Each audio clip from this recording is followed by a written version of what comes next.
everything in this world is relative. Everything we experience in this world is relative. The absolute thing belongs to God and belongs to the world of God beyond this world. In this life, we see things in a relative term. For instance, you will find that, just give you an example, that when we say this room is cold, we mean that this room is really less warm than another room. But in relation to another room, this room may be still warm. Everything in life is relative. And we must look at it in this light.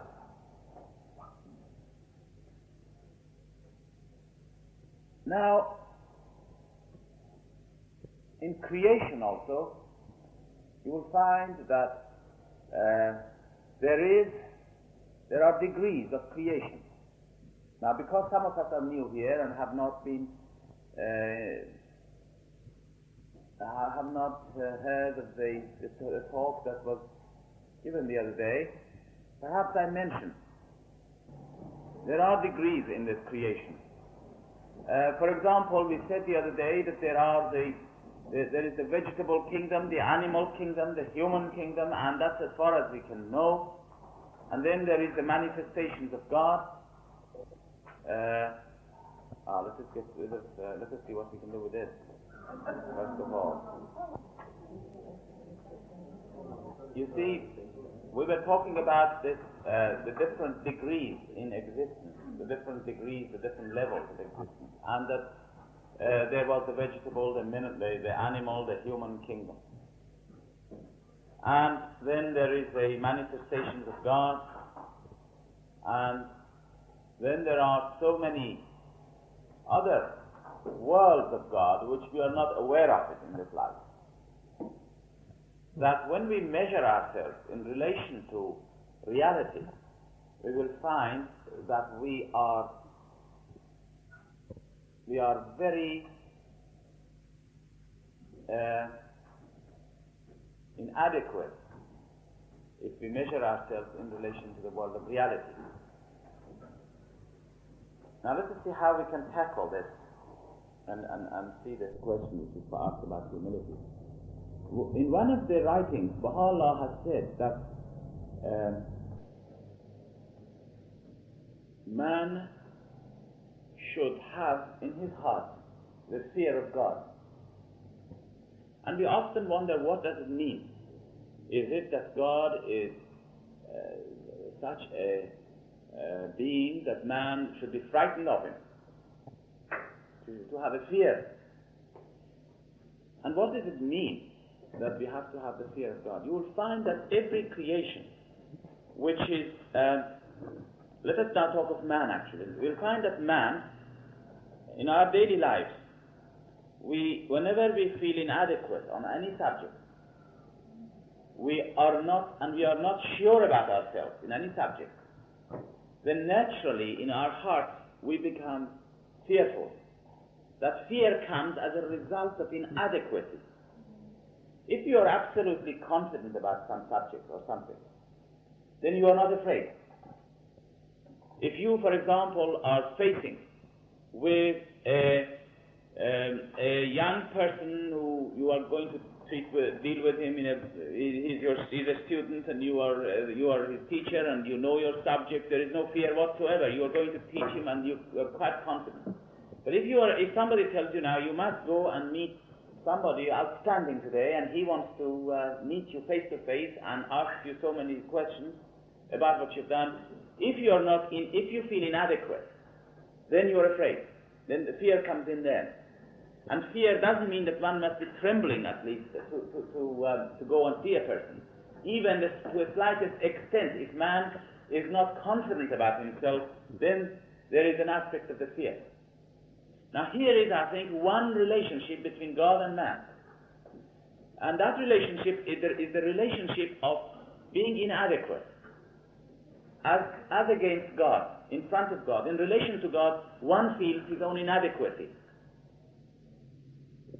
And it is that which we must remember when we are thinking about ourselves. That have we done, in other words, have we lived the life which God has wanted us to live? Have we been carrying out the teachings of God in our own ways? Are we satisfied that we have done our work? If we have done this, then we have less fear.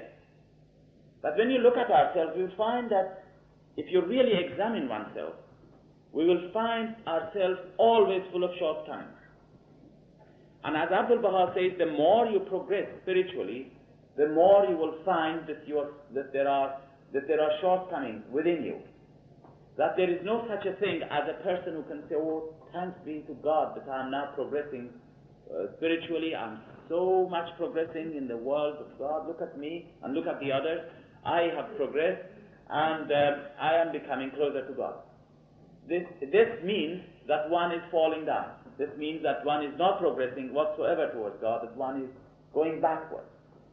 And this aspect of one always measuring itself in relation to the world of reality brings in the aspect of inadequacy in man. If we measure ourselves in accordance, for example, with the world and the kingdoms below us, then we will feel perhaps great. If you measure yourself in accordance with, for example, the achievements of a person or peoples who are deprived of human qualities, and you find yourself much superior, then in that case we are falling short. We should always measure ourselves in accordance with the world of reality. And when we do that, we'll find we are absolutely falling short of those wonderful requirements that the teachings of God has, that there are in the teachings of Baha'u'llah and in the teachings of all the manifestations of God. It is then that we realize that how inadequate we can be. And it is this feeling of inadequacy which brings in humility. You see? The very fact, in the Western world, unfortunately, there is no such a thing as, I'm speaking now of the outside world, of inculcating in the human soul the idea of humility. Why should people be humble? On the contrary, every man tries his best in the outside world to make himself superior to others, to get up and do things so that everybody will notice him. And this personality comes out, the ego of man comes out, and this ego and personality which comes out causes great spiritual problems for the soul. Nevertheless, this is what man does. Every day of our life, we will do this from the time that we get up in the morning to go to work until we come back. We find confronted with this situation of man seeking to dominate over others, and he has this ambition to become, to project his personality out. That's what it is.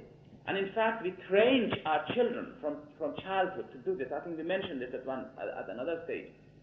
From the time that a child is born, we try to give him an importance, an aspect of importance to him. Now, I'm not trying to say that we must not attach importance to ourselves as far as the human soul is concerned, but as soon as it develops in a way that man develops an ego, then it will become bad. And as I was saying to you before, one evening, when I was a young boy, I did not know for a long time, and I did not care, and nobody even told me when my birthday was. You see? The very fact that we did not know when our birthday was. I've never heard anybody ever celebrating his birthday, because that creates personality, that creates an importance, that attaches an importance to a human being in relation to some other people. How can somebody ever come along into this room and say, look at me, I am today somebody, and I want you to notice me today because it's my birthday, therefore you all must revolve around me as a person? and you must therefore bring all the presents for me. I must receive all the presents, and I'm going to sit in one place above you all, and you're all going to celebrate my birthday. You see, this attitude in the Islamic world, which I had come from, this background, has been completely alien to the spirit of submission which Muhammad and the teachings of Islam have inculcated in his people. That one should never talk about himself ever as I, and that one should only person who can indeed and who is worthy of being remembered is the manifestation of God. It is the birthday of the manifestation of God that you celebrate. It is for Him that you gather around and you bring all your love and your loyalty to Him. You see? And therefore the celebration of the birthday of the manifestation of God is the most important thing, because then you attach all the importance to Him and no importance to ourselves.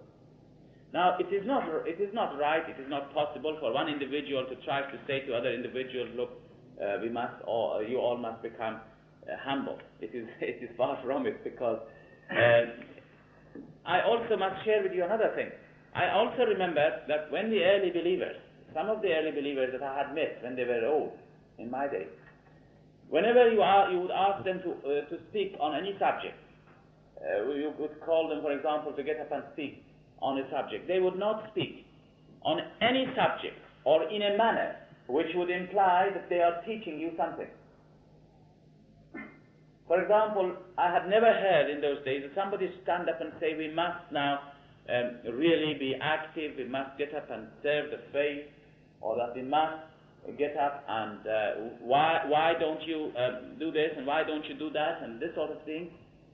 Anything which implies that one is instructing somebody else to do something in the way of spiritual progress, because that would amount to that would be very presumptuous. And on the contrary, I remember a person who, anytime you ask him to talk about the faith, about something in the faith, they would even give him a subject to talk. They would, for example, say, would you go and encourage the Baha'is to do this or to do that, because we need this? He would, on the contrary, he would stand up and talk about the manifestations of God and how to recognize them and things like this, far from anything to imply that a human being can have any aspect of superiority over somebody else. You see, this is a very important thing we must bear in mind.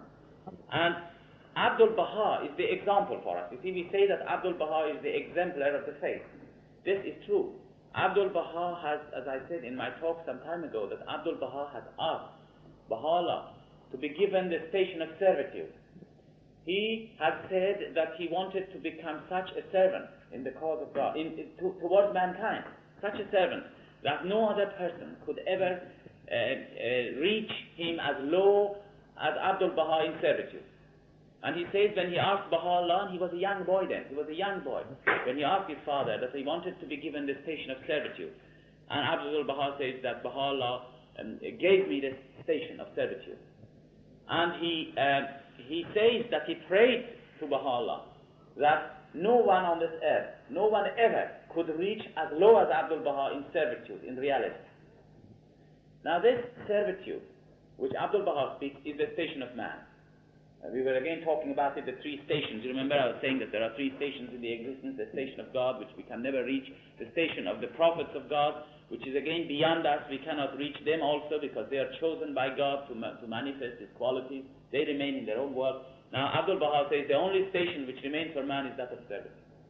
And servitude is for man to attain to.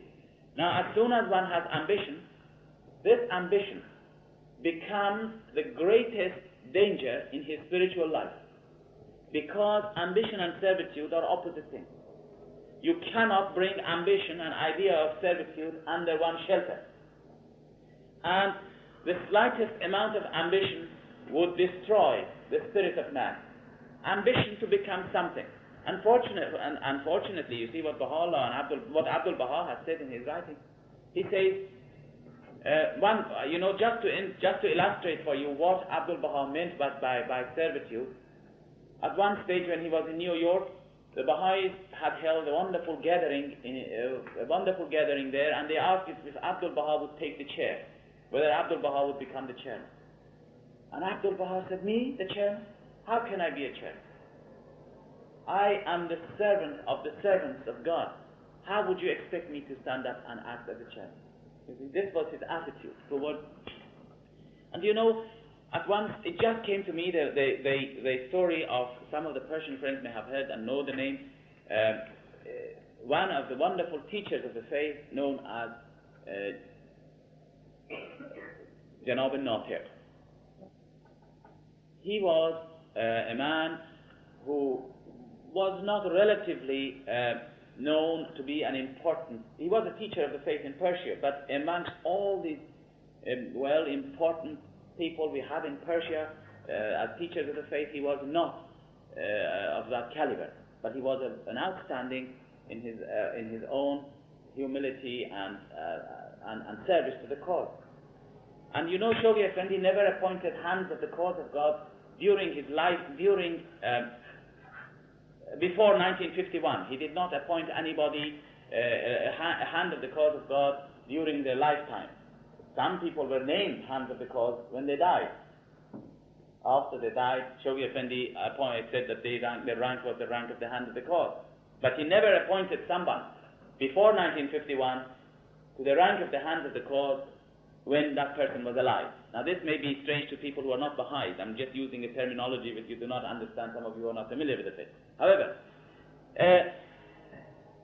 but in this case, he wrote a letter to this man telling him that your rank, your station, he did that in 1940s, early 1940s, he said your station is the station of the hand of the cause of God. Now this man never, in his humility, he never shared this message with anybody, even his wife and family. And we only learned of this when he died. And he died before Shoghi Effendi appointed other hands, before 1951. And when they searched his letters and his papers, they were amazed to find that Shoghi Effendi has conferred on him the rank of the hands of the cause of God. And this person, this shows the utmost degree of humility. And this is one aspect. Now, another thing, I'll give you some examples, some stories perhaps to illustrate to you this. Mirza Abul-Fazl was the greatest scholar we have had in the faith. And Abdu'l-Bahá has indeed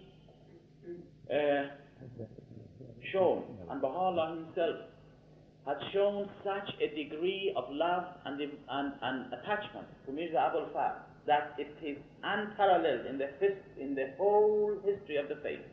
You will find there have been martyrs in the faith, there have been hands of the cause in the faith, there have been great disciples of Baha'u'llah who were surrounding him, and stand above from all this figure, these wonderful people who have come into the faith, stand above them and away from them and distinct from them is Mirza Abul-Fazl. Now this Mirza Abul-Fazl, I want to tell you something about his life. How he became a Baha'i. Would you like to hear how he became a Baha'i?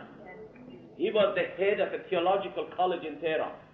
There was no other man as distinguished as he was in his learning on matters of theology. And he became the head of this great college in Tehran, which is the College of Theology. And he was so much well known for his knowledge that some people used to refer to him as a living encyclopedia of knowledge. Later on, when he became a Baha'i in Egypt, they called him the god of literature and philosophy. And this was not said by ordinary people. This was the testimony of the great professors of the Al-Azhar University in Cairo, which is from the point of view of Arabic literature and Islamic literature, is the most outstanding university in the Muslim world. And they regarded him as the god of literature and philosophy, and some regarded his pen as again a symbol of great achievements in matters of eloquence and so forth. And Abdu'l-Bahá has referred to this man. Actually, his name Abul-Fazl means the father of all knowledge. This is a name that has been given to him, the father of all knowledge. And in one of his tablets, Abdu'l-Bahá says, "O Abul-Faz," means, "Oh, the father of all knowledge." And then he goes on to say, "and his brother, and his sister, and his mother." You see, this is how he describes him. In other words, he was everything. And yet this man, and Abdu'l-Bahá also says in one of his writings, he says when Baha'u'llah passed away, 2 pens were inspired by his passing, at his passing. One was that of Abdu'l-Bahá, and the other pen was that of Mirza Abul-Faz. Now this man was such a great figure in our faith that I have seen, I have read perhaps all his life story and all the things that have been written about him, and he has left behind, of course, volumes in his writings, the faith. I'll tell you a little bit about his character. It's very interesting. And first about his becoming a Baha'i. He was a Muslim theologian, a very well-respected person, and he, on a Friday afternoon, was riding on his donkey, going to the suburbs of Tehran, and with some other disciples of him behind him, because they used to walk behind him and ride behind him. When he would go into the middle of the street, nobody would ever walk with him. They would always walk behind him. Actually, by the way, that is an attitude of a father and son in the Oriental world in those days when I was young. I would never walk with my father on the same level as he was walking. I always had to be a pace behind him, slightly. This was an attitude of respect. When the Baha'is used to go and see Shoghi Effendi, they would never stand up with him. They would always stand a step behind him. And when he was talking to them as he was walking along the street in the gardens, as you know, the Persian Baha'i, the Oriental Baha'i used to walk with Shoghi Effendi, and he would walk pace up and down in the gardens with them and talk about various aspects of the faith, asking questions. He had always to turn back and talk with the friend. And no matter how much he would insist, "Please come and walk with me," they could never do that. They would never do that, you see. However, now we go from subject to subject, but when Mirza Abul-Faz went along to this village, the shoe of his donkey fell. You know, the donkeys used to wear the little shoe which you put on the hoof on his feet. It fell, and so they looked for a blacksmith shop to go and fix this shoe. And when he arrived there, this happened to be the blacksmith, who was an illiterate Baha'i, happened to be a Baha'i, and he was illiterate.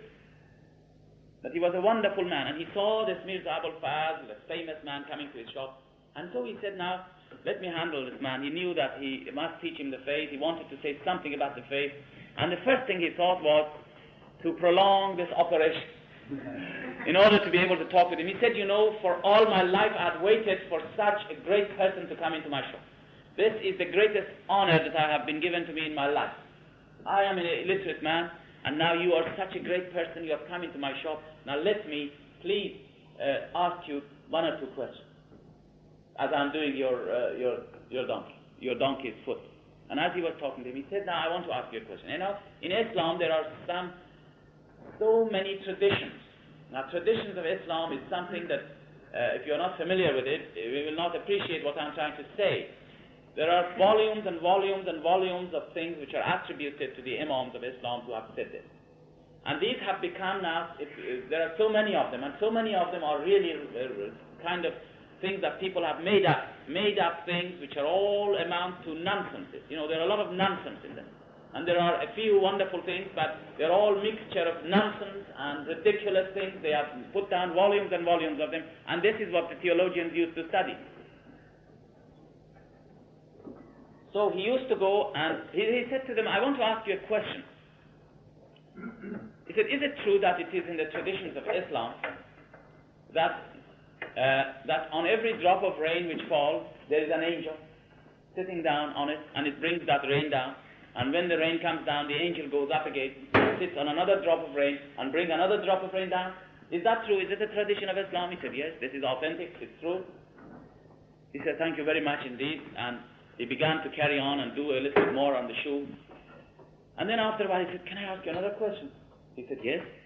He said, "Is it true that it is one of the traditions of Islam that in a house that there is a dog, no angel will ever go to?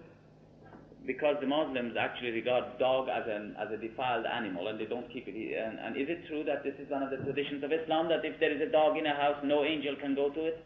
He said, yes, this is true. He said, then how is it that the rain which you said comes has an angel on every one of them, and of course rain fall on the dog and on everything? This was such a brilliant argument that this man had never been defeated in all his life, and he found himself completely and utterly impotent there to answer this man in this question. And he became so impotent and so much taken aback from this illiterate blacksmith. He said, who are you? And somebody whispered in his ears, one of his followers, he said, don't mind him, he is a Baha'i, he's a Baha'i. And so he said, now this is important. I must find out something. And this fellow, this blacksmith man, did not leave him alone. He went a few days later to the college, and he, although he wouldn't be allowed in, but he nevertheless went in, and he saw Mr. Abul-Fazl, and he invited him one night, and he became friends with him. And he invited him one night to his house, and he left the book of Servitude on the table, and he went out. And this man, of course, he knew that in such a humble house, a book there, and as soon as you bring a learned person, he immediately goes to the book to take the book. Mirza Abul-Fazl says, I took the book, I read it, I became so angry because I rejected everything which was in the book that I read, that I wanted to leave. And then this man came in, he said, I'm sorry, I was away for a while. And he came in and he began to, and he said, what is wrong and what is the matter? And he said, he was, what is this book? Anyhow, he said, I can't talk with you, I bring somebody who can understand. And he brought one of the learned Baha'i to talk with him about the faith. But this didn't make Mirza Abul-Fazl a Baha'i. It took a long time. I cut the long story short. Eventually, this blacksmith, who became so greatly friends with this person, and he used to follow him everywhere he would go into his little room and would help him and serve him. Eventually, one day, he said to him, what are you going to do, Mirza Abul-Fazl? You know that it is true.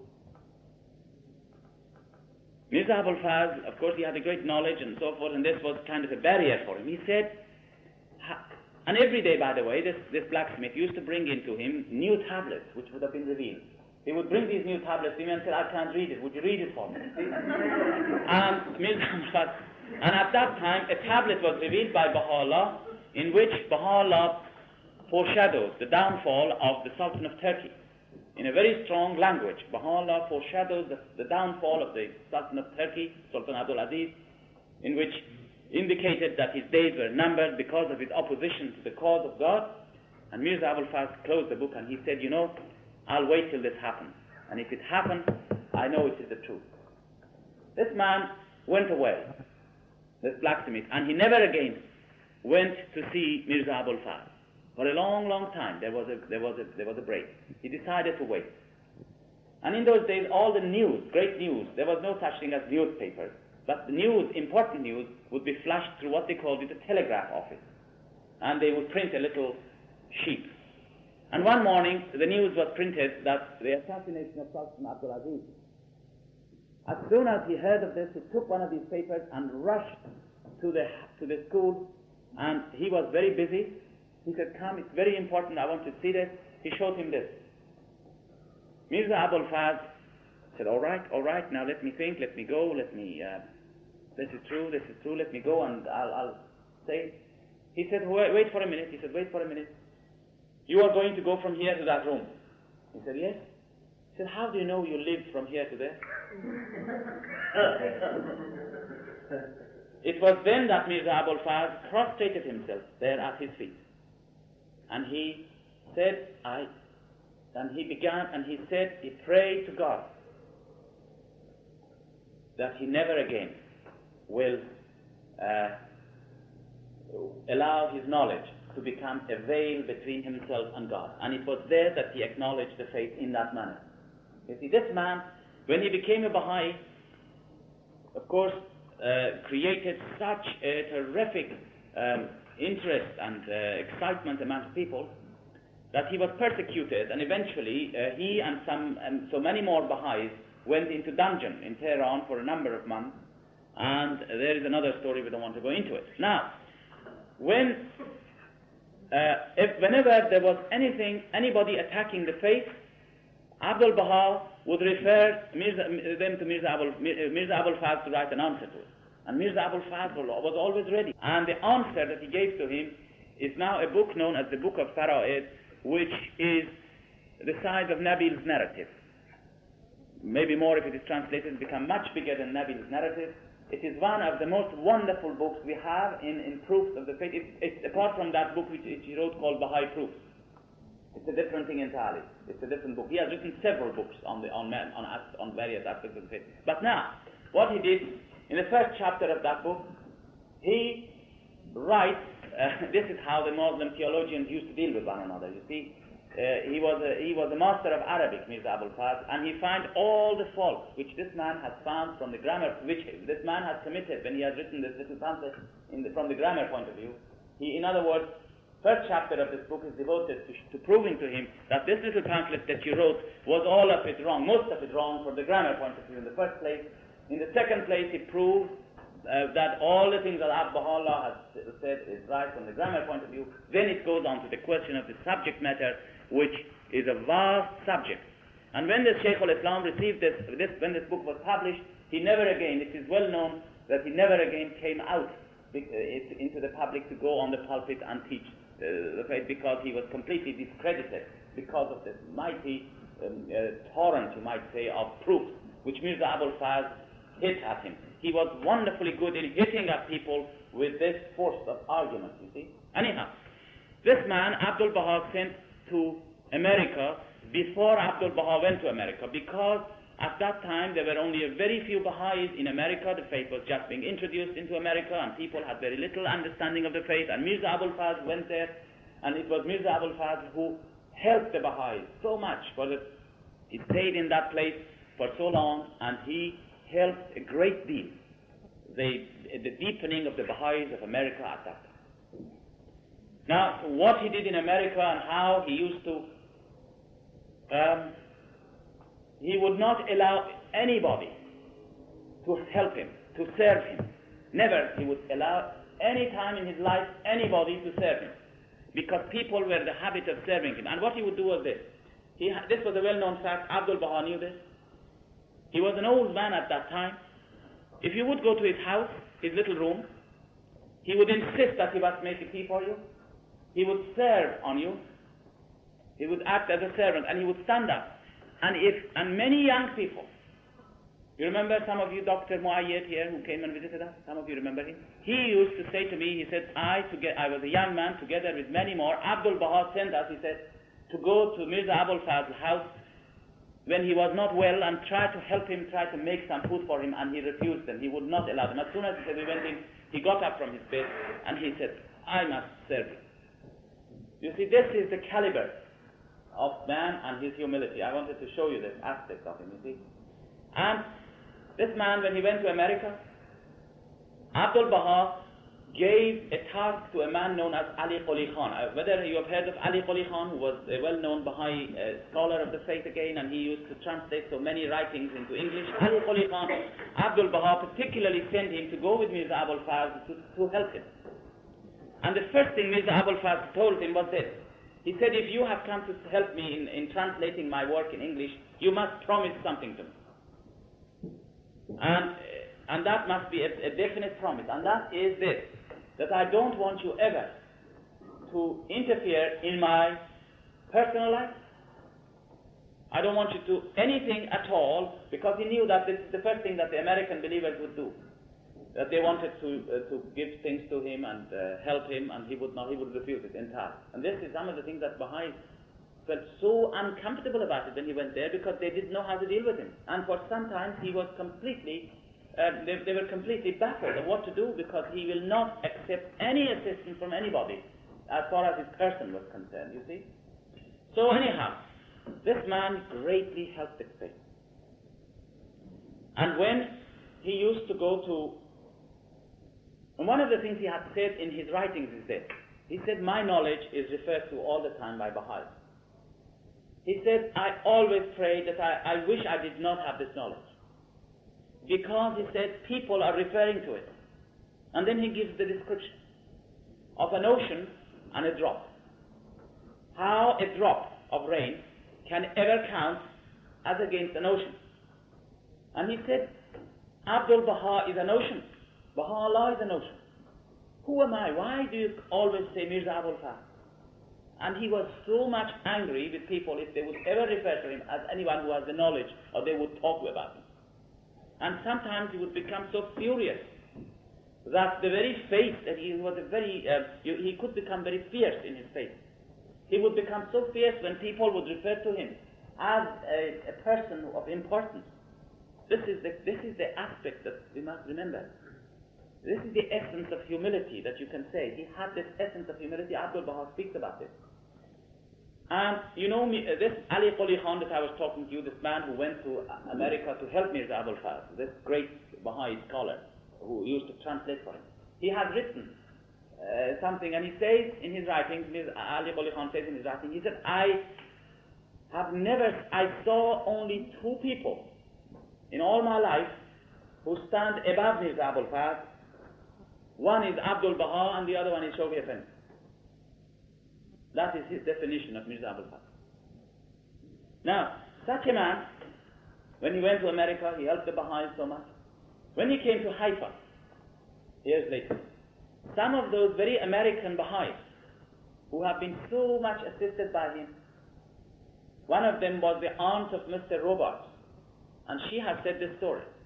She was one of the early believers, a wonderful Baha'i, and she went to the presence of Abdu'l-Bahá when Mirza Abul-Faz was there. And you know how Mirza Abul-Faz used to come into the room of Abdu'l-Bahá? He used to always have a stick in his hand, and this stick, which was necessary for him to walk, it was a sign in the Oriental culture. If you have a stick in your hand and walk with it, you will never do that if you are in the presence of a great person. And he always used to put his stick outside the door, and he used to come in the room, and he would not sit in the presence of Abdu'l-Bahá. And Abdu'l-Bahá would insist and would beg him, and we would say, sit down, Mirza Abul-Faz, and he would sit. And then if he ever wanted to ask a question, when all the friends were sitting down and the discussion, any time that Mirza Abul-Faz wanted to ask a question, he would get up, stand up, and bow to Abdu'l-Bahá and ask a question. This was his degree of humility, you see. It was a real humility. It wasn't ever, we mustn't think that this was anything to do with somehow being built up or wanted to show. It was inside. This was his feeling, and this was his greatness. And it is because of this. Anyhow, these Americans were there, and they said to the master, when Mirza Abul-Faz was sitting there, and they began to talk about Mirza Abul-Faz, and they said to the master, do you know, now Mr. Robert's aunt has said this story. She said, we went there and we began to praise Mirza Abul-Faz's work in front of him to Abdu'l-Bahá. We said to Abdu'l-Bahá, you know, as a result of the work of Mirza Abul-Faz, all these things have happened in America. Wonderful things have happened. The faith has grown. The Baha'is have become deepened. And Mirza Abul-Faz became so upset that he broke down into tears. And he walked out. And this walking out again in front of Abdu'l-Bahá is not something that anybody will do, but he could not stand it, he could not stand it, and he walked out. He walked away. And Abdu'l-Bahá turned to these Americans and he said, you know, you have hurt him very much. They said, what have we done? Haven't we praised him enough? Or what has happened? They couldn't understand it. And they said, Abdu'l-Bahá then explained to them. He said to them that this man believes that he has done nothing himself. That anything that has been happening is the work of Baha'u'llah. He knows that. And once you attribute this to him, he knows that it is a failure because it is man who is doing this and not God, and because of this he does. You see, this is the sort of thing that I wanted to mention to the friends about the character and quality of humility. Now we are going to talk about George Townsend sometime tomorrow. Now he was also, to us now in the Western world, I have not seen people who could really stand up to that humility which he was. He was a humble person, and this is another aspect which is one of the characteristics of the people who are truly divinely helped and assisted.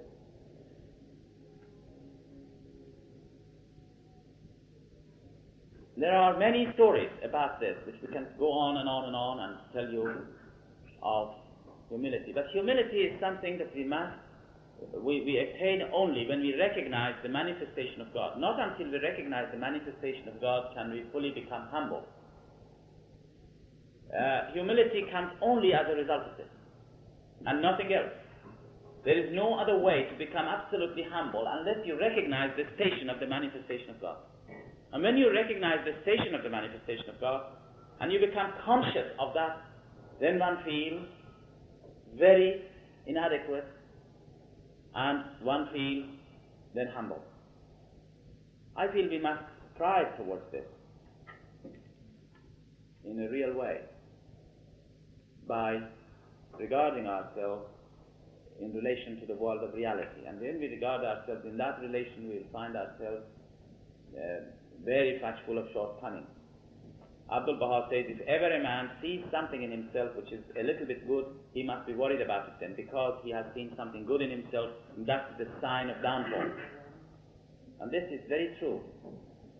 We must always aspire to greatness, to go in accordance with the teachings of God. And as you go in accordance with the teachings of God and you grow spiritually more and more, you will find that you will find more things within you which you had not noticed before, which become, you will be annoyed as a result of it, you see, because, I'll give you examples of it. I'll just give you some examples of it. For example, supposing there is a boy, a young boy, who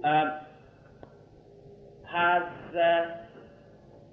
I remember myself, when I was a young person, I used to go to the college, and when I was in the university in Tehran, I was very, much thinking that I knew an awful lot of things, and none of these people in the room knew about mathematics as much as I did, and I thought this is great if you knew mathematics and physics and all sorts of things, and look at all these people sitting here, they don't know a word about it, you see, and this becomes a kind of this is a growth, this is a maturity. When you learn more about mathematics, and when you come in touch with people more and more, you will find, gosh, you are a tiny little drop. And that is when you realize how insignificant one is when you are confronted with the world of reality. There is a poem in Persian, which is a wonderful poem, and it describes the falling of a drop on an ocean. The falling of a drop of rain on an ocean. And then this drop of rain begins to talk. And the drop of rain says that there was a drop of rain, and this drop began to come down over an ocean. And then it saw the ocean for the first time. And this drop said to itself, if this exists, who am I? You see? Who am I? And then the more he said this, the closer he became to the ocean. Until the ocean accepted it accepted its humility and made it a part of itself. And then that drop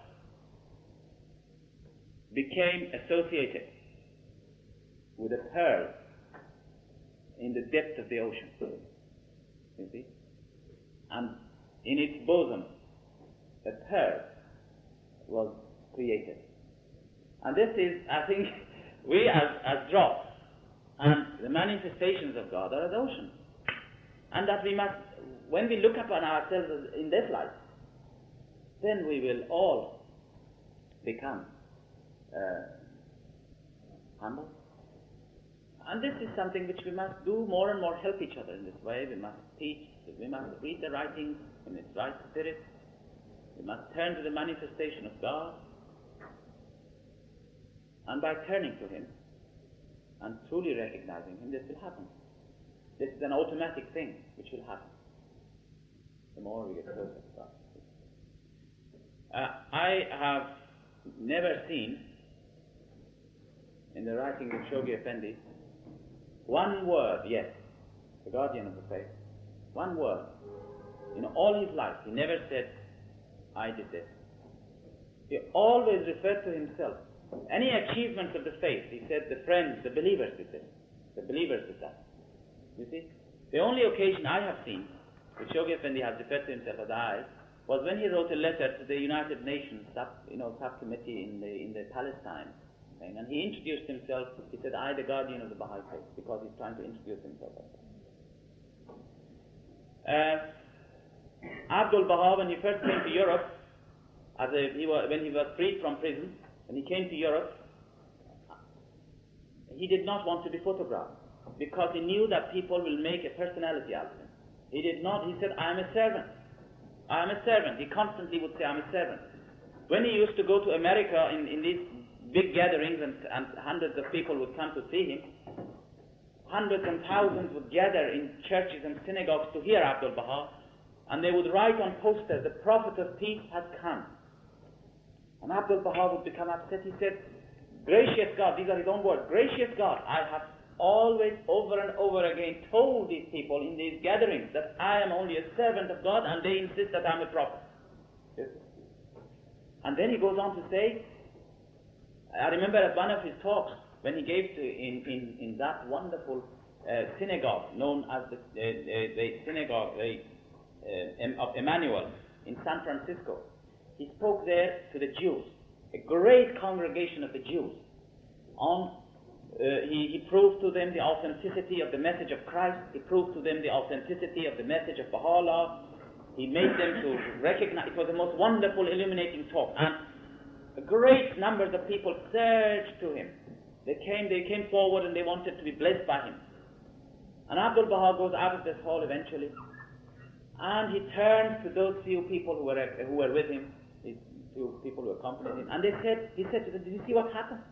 Did you see how people were attracted? Did you see how their hearts became closer to Baha'u'llah? Did you see what manifestations of humility and submissiveness appeared amongst the people? Did you see how they were affected by it?" And then he said, "Do you know why? Because I became selfless. I made myself a channel to Baha'u'llah. Otherwise, who am I?" And he kept on saying this 3 times, "Otherwise, who am I? Otherwise, who am I?" This is all Baha'u'llah who does it. And then he said, if the friends become pure channels and empty themselves of self, they can do the same thing. As we said the other day, a pipe which is connected to the water supply is in itself a black, dirty pipe, nothing else than that, just a black, cold thing. You throw it into the backyard. But once it is connected to the water, if it is emptied, and as long as it is emptied, and to the extent that it is emptied, through that will flow the water of life, and that black and cold pipe becomes a channel through which the forces of the faith flow. And I think this is the function of a Baha'i.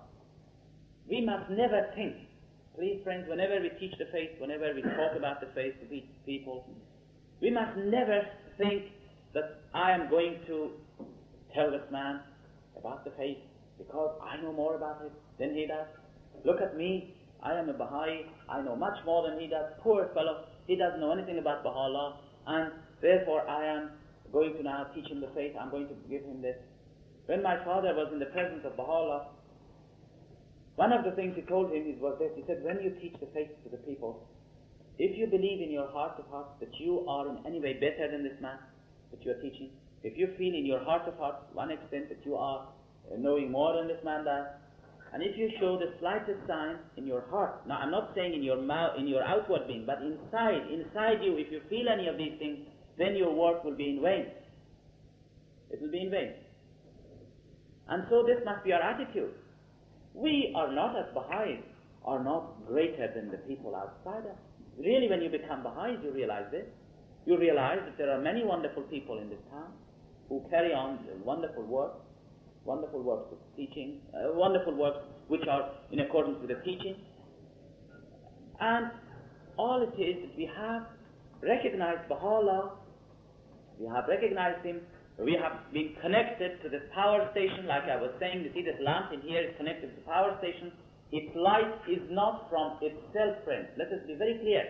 The light of this light does not come from itself. If ever this light says, oh, look at me, I've got this light within me, it's finished. It can never become alive. Not until it yields itself, it submits itself to the power station, in the same way that we were talking about, you know, the attitude of the female and the male in relationship to each other. You see that story, that analogy that I was giving with everything. Now this here acts as a female in relationship to the power station. And as long as it is in that relationship, it becomes illumined. But the minute it thinks that I have light within me, then this is no longer a light. It cannot be a light, you see. Now, this is the same way with us. When we teach the faith, friends, when we come across people, we must not try to think that, oh, I am this, I am that. Because it goes right up against the very spirit of the faith. And we must become a channel. We must tell the people of Baha'u'llah, not because of us. Please let us put ourselves out of it. We tell the people of Baha'u'llah because of Baha'u'llah. And because of that, we want people to hear of it. And then we leave them. We leave that person you tell about the faith to Baha'u'llah. Tell him everything he wants. Give him constantly the help he wants. Constantly tell him, constantly teach him. But never think for one moment, oh, I was the cause of this man becoming a Baha'i, you know. This is in itself a failure. Friends, this is going on, and I feel that some of you definitely must go to bed. There's no doubt about it. The question is this, that I have said, it's just a misunderstanding. That you say that if, as soon as somebody feels that one is good or something like this, or has some good qualities, then that's the time you must stop. You see, what I meant is this. I did not mean that if you have qualities, and every one of us have so many qualities and so many capabilities, that we must say, oh no, I mustn't do it because it will be bad and that sort of thing. Because, you see, if you are a shorthand typist, you are a shorthand typist, and therefore this is one of your qualities, you must do it, and you come forward and then you do the work. But all I was saying was that once we try to examine ourselves spiritually and say, oh, how wonderful it is that I am a good person, I have become a good person, that you fail. Do you see what I mean? And you please yourself and say, look, today, for instance, I gave £1 to a poor man. What a wonderful man I am. This becomes then pride, and this causes the downfall. Now, I tell you something which is interesting. Do you follow what I mean, please? That one must never, of course, concentrate on his shortcomings and say, look, I must always be full of shortcomings, because I can be good. This is the wrong thing. Or if somebody says, look, will you type this sheet of paper? I must never type properly, but I must put something wrong with it. This is amounting to that. See, we must do the best thing we can. But once you do it, you've given your best, that we must not become proud of it. Now, I think I mentioned this once also in the summer school. You know what Abdu'l-Bahá said about the man who says if a man had... Abdu'l-Bahá tries to say that the most important thing in our life is our motive. What is in your heart is the most important thing. Not necessarily what you do, but what is in your heart is the most important thing. I gave you the example, if you want to... There is a man who is sick and you want to really help him, and you go immediately to his help, and then this person dies. You give him a tablet to eat, and that person dies. You have not killed that person. God will reward you as if you have given him life, because your intention, your motive, was to cure him. You see? Abdu'l-Bahá gives another example which is very interesting, and that may answer also some part of your question. He says that supposing there was a man who was poor and he couldn't afford, he was a poor man, and he would say, well, I wish I had a lot of money to go and buy and build a temple for Baha'u'llah, a house of worship for Baha'u'llah. If I had the money, I would build it. And this is in his heart, and he wants to do it. This is his aim in life. And he prays and prays to God. God may give him money because he wants to build a house of worship. Abdu'l-Bahá says it doesn't matter if this man does not get the money. If he's sincere, God will accept him as if he has built a house of worship. And then he goes on to say that supposing this man, God answered his prayers and he got some money, and he built a house of worship, he may then, and he builds a house of worship. This may not be so much acceptable to God, perhaps, as the previous case, because it's the danger here that when he builds a house of worship, he may once say, I built it, and that is finished. Everything we do, again, depends on our heart and our motive, and there are moments, of course, there are always moments of ego coming in, and all I can say that man can do and should do, if you ever see this happening, that we must then turn to Baha'u'llah. That's the only way that you can destroy the ego even for a moment and try to replace it. Turn to Baha'u'llah and see yourself as against him, in relation to him. And then when we see ourselves in relation to him, we find very insignificant, and all these things again go back to the original form perhaps. So that's to that extent that we are able to turn to Baha'u'llah.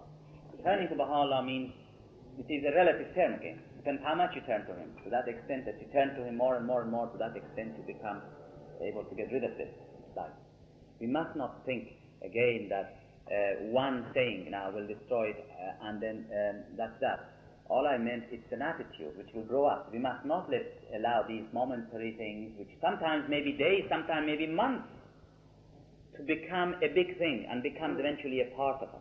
This is what I'm trying to say. Otherwise, of course, man is always confronted with this cross current of conflict within him. The ego comes up. The ego wants to destroy yourself, because remember, the greatest enemy we have is within us. It's not outside us. The greatest enemy we have is within us, and that's the ego. Now that is always trying to, well, now we must be always aware of it. But, and its moments, always there are these moments which come and go.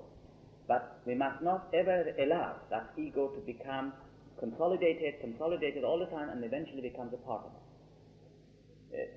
You see what I mean again? And the very effort that we make to destroy that ego, that very effort in itself is very good. It's a sign that we are overcoming it.